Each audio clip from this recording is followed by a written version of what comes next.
नमस्कार दोस्तों, स्वागत है आपको हमारे और एक नई वीडियो में। ओम या के 10 रहस्य और चमत्कार। वीडियो अच्छा लगे तो हमारे चैनल को सब्सक्राइब जरूर करें। हिंदू धर्म में ओम एक विशेष ध्वनि का शब्द है। तपस्वी और ध्यानियों ने जब ध्यान की गहरी अवस्था में सुना कि कोई एक ऐसी ध्वनि है जो लगातार सुनाई देती रहती है, शरीर के भीतर भी और बाहर भी, हर कहीं वही ध्वनि निरंतर जारी है और उसे सुनते रहने से मन और आत्मा शांति महसूस करती है, तो उन्होंने उस ध्वनि को नाम दिया ओम। आओ जानते हैं इसका रहस्य और चमत्कार। 1. अनाहत नाद। इस ध्वनि को अनाहत कहते हैं।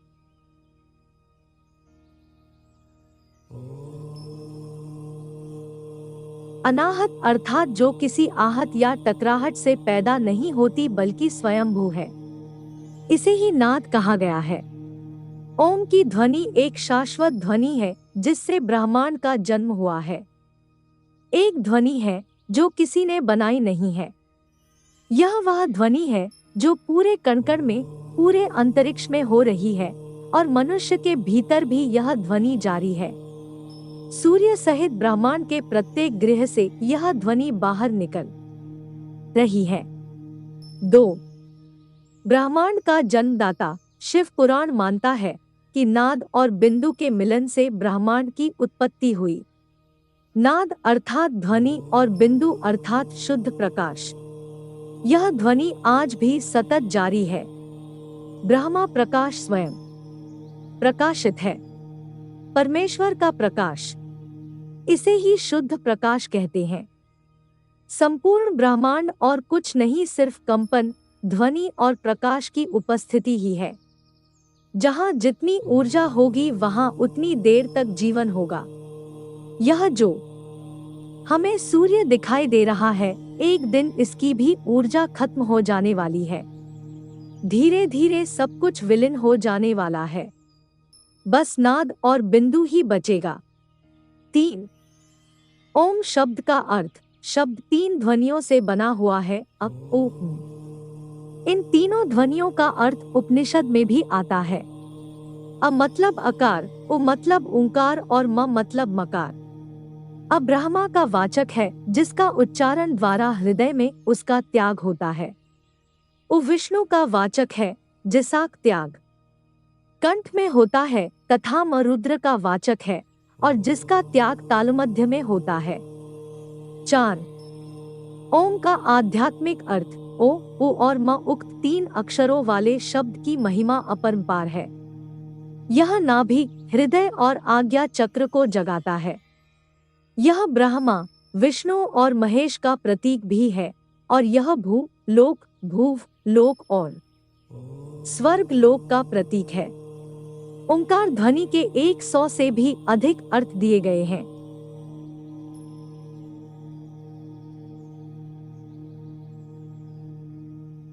पांच. मोक्ष का साधन। ओम ही है एकमात्र ऐसा प्रणव मंत्र जो आपको अनहद या मोक्ष की ओर ले जा सकता है। धर्मशास्त्रों के अनुसार मूल मंत्र या जप तो मात्र ओम ही है। ओम के आगे या पीछे लिखे जाने वाले शब्द गौण होते हैं। प्रणव ही महामंत्र और जप योग्य है। इसे प्रणव साधना भी कहा जाता है। यह अनादि और अनंत तथा निर्वाण, कैवल्य, ज्ञान या मोक्ष की अवस्था का प्रतीक है।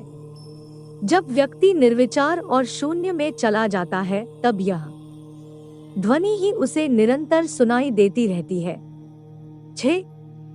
प्रणव की महत्ता। शिव पुराण में प्रणव के अलग अलग शाब्दिक अर्थ और भाव बताए गए हैं। प्र यानी प्रपंच, न यानी नहीं और व यानी तुम लोगों के लिए। सार यही है कि प्रणव मंत्र सांसारिक जीवन में प्रपंच यानी कलह और दुख दूर कर जीवन के अहम लक्ष्य यानी मोक्ष तक पहुंचा देता है।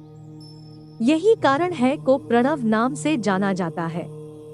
दूसरे अर्थों में प्रणव को प्रयानी यानी प्रकृति से बने संसार रूपी सागर को पार कराने वाली न यानी नाव बताया गया है।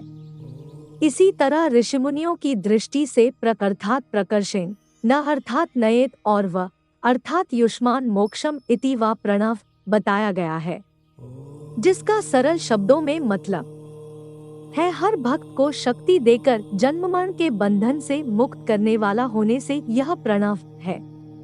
7 स्वत ही उत्पन्न होता है। जाप के उच्चारण का अभ्यास करते करते एक समय ऐसा आता है जबकि उच्चारण करने की आवश्यकता नहीं होती, आप सिर्फ आंखों और कानों को बंद करके भीतर उसे सुने और वह ध्वनि सुनाई देने लगेगी। भीतर प्रारंभ में वह बहुत ही सूक्ष्म सुनाई देगी, फिर बढ़ती जाएगी। साधु संत कहते हैं कि यह ध्वनि प्रारंभ में झिंगुर की आवाज जैसी सुनाई देगी, फिर धीरे धीरे जैसे बीन बज रही हो, फिर धीरे धीरे ढोल जैसी थाप सुनाई देने लग जाएगी, फिर यह ध्वनि शंख जैसी हो जाएगी और अंत में यह शुद्ध ब्रह्मांडीय ध्वनि हो जाएगी। 8 शारीरिक रोग और मानसिक शांति हेतु इस मंत्र के लगातार जप करने से शरीर और मन को एकाग्र करने में मदद मिलती है। दिल की धड़कन और रक्त संचार व्यवस्थित होता है। इससे शारीरिक रोग के साथ ही मानसिक बीमारियां दूर होती है, काम करने की शक्ति बढ़ जाती है। इसका उच्चारण करने वाला और इसे सुनने वाला दोनों ही लाभान्वित होते हैं। 9 सृष्टि विनाश की क्षमता। ओम की ध्वनि में यह शक्ति है कि यह इस ब्रह्मांड के किसी भी ग्रह को फोड़ने या इस संपूर्ण ब्रह्मांड को नष्ट करने की क्षमता रखता है। यह ध्वनि सूक्ष्म से भी सूक्ष्म और विराट से भी विराट होने की क्षमता रखती है। 10 शिव के स्थानों पर होता रहता है। ओम का उच्चारण सभी ज्योतिर्लिंगों के पास स्वत ही ओम का उच्चारण होता रहता है। यदि आप कैलाश पर्वत या मानसरोवर झील के क्षेत्र में जाएंगे तो आपको निरंतर एक आवाज सुनाई देगी, जैसे कि कहीं आसपास में एरोप्लेन उड़ रहा हो। लेकिन ध्यान से सुनने पर यह आवाज डमरू या की ध्वनि जैसी होती है। वैज्ञानिक कहते हैं कि हो सकता है कि यह आवाज बर्फ के पिघलने की हो। यह भी हो सकता है कि प्रकाश और ध्वनि के बीच इस तरह का समागम होता है कि यहाँ से की आवाजें सुनाई